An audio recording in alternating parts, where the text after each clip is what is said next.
बिस्मिल्लाहिर्रहमानिर्रहीम वस्सलातु वस्सलामु अला रसूलिल्लाह व अला आलिहि व सहबिहि अजमईन। मुअज़्ज़ज़ नाज़रीन व सामिईन किराम, अस्सलामु अलैकुम व रहमतुल्लाहि व बरकातुहू। हिजरत हबशा के हवाले से ख़त व किताबत। हिजरत हबशा के हवाले से उस ख़त व किताबत की इंतहाई अहमियत है जो सरकार दो आलम सल्लल्लाहु अलैहि वसल्लम और शाह हबशा हज़रत नजाशी के दरमियान हुई। ये ख़तूत मुबारका इन दोनों मुबारक हस्तियों के दरमियान तल्लक़ात की अहमियत को समझने में बहुत मदद फराम कर सकते हैं। सरकार दो आलम सल्लल्लाहु अलैहि वसल्लम के मकातीब मुबारका के जवाब में शाह हबशा के मकातीब से ये बात वाज़ेह तौर पर अयां होती है कि ये मकातीब किसी बादशाह के नहीं बल्कि किसी आशिक़ दार के कल्बी जज्बात की तर्जुमानी करते हैं।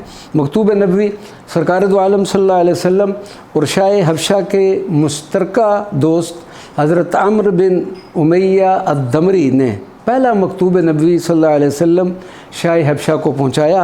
शाह हबशा ने मकतूब नबवी को हाथ में ताज़ीमन उठाया, आँखों से लगाया और मज़ीद इज़्ज़त व तकरीम की खातिर तख्त से शाह हबशा नीचे उतर आए और नामा मुबारक पढ़ने का हुक्म दिया। ये अरबी का मकतूब भी अल्हम्दुलिल्लाह मेरे पास अरबी इबारत में मौजूद है, लेकिन इसका तर्जुमा हम पेश करते हैं। ये ख़त है अल्लाह के रसूल की तरफ से हबशा के बादशाह के नाम। तुम पर सलामती हो। मैं तुम्हें उस अल्लाह सुब्हानहू व तआला की तारीफ़ सुनाता हूँ जो महबूबियत में यकता है, कुल जहान का मालिक है, बरगुज़ीदा है, सलाम है, जाए पनाह है, निगहबान है। और मैं इसकी शहादत देता हूँ कि ईसा इब्न मरियम अल्लाह की रूह और उसका कलिमा है जिसको उसने मरियम पाक बतूल दामन में इल्का किया।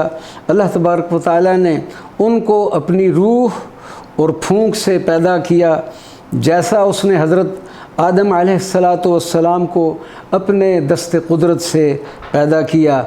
मैं तुम्हें खुदाए वहदहू ला शरीक पर ईमान और उसकी इताअत की दावत देता हूँ, और ये कि आप मेरी पैरवी करेंगे कि जो मैं अल्लाह का पैगाम लेकर आया हूँ, इस पर ईमान लाएं कि मैं तुम्हें और तुम्हारे लश्कर को अल्लाह तबारक व तआला की तरफ बुलाता हूँ। बस मैंने आपको तबलीग व नसीहत कर दी, बस मेरी नसीहत को कबूल फ़रमाएँ। और आखिरी अरबी जो कलिमा है हज़ूर ने लिखा है, वस्सलामु अला मन इत्तबअल हुदा, सलाम उस पर हो जो हदायत का पैरोकार हो जाए। शाह हबशा मकतूब नबी सल्लल्लाहु अलैहि वसल्लम का मतन मुबारक सुनता जाता था और मुतासर होता जाता था। जो ही मकतूब नबवी ख़त्म हुआ, फ़र्त शौक़ में मकतूब मुबारक को बोसा देकर सर पर रख लिया। फिर हज़रत जाफ़र बिन अबी तालिब रज़ी अल्लाह ताला अन्हु को शाही दरबार में बुलाकर उनके हाथ पर इस्लाम की बैत की, और फिर इस मकतूब नबवी के जवाब में एक मकतूब सरकार दो आलम सल्लल्लाहु अलैहि वसल्लम की बारगाह में इरसाल किया। वस्सलामु अलैकुम व रहमतुल्लाहि व बरकातुहू।